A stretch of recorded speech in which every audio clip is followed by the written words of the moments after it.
ដេកដើរស្រមៃអដល់ថ្ងៃ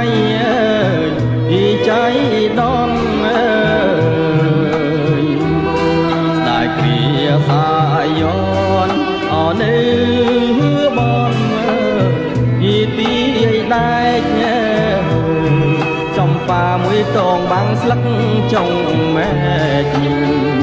រលឹងតែភ្នែកថតជាប់រូបស្រីជាណាកែណា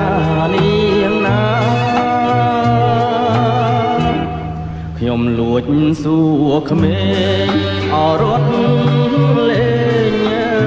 ពីគុកវងក្មេងនោះអែអងអមិនចង់ពីចេញស្ដី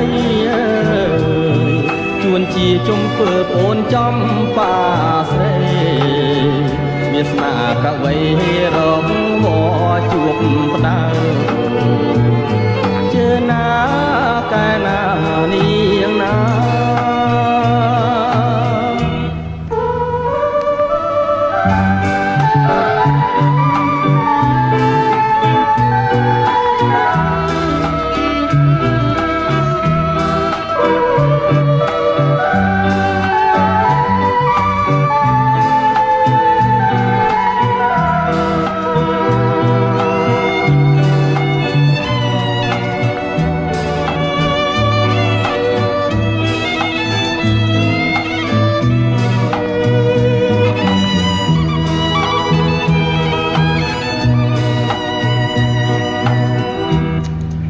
ដើរកិច្ចប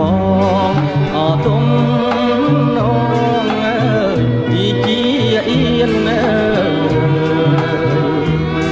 បងក៏មិនហ៊ានអកាត់ចិត្តពីស្រែកហើយ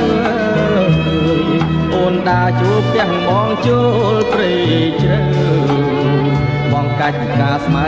ខំហើយគិតថាជាណាកែណានាងណាកំពុងសាំងពីអនីរៀងពីល្អអាយសាបនទីឯដែកអបក្លិនពីចំបា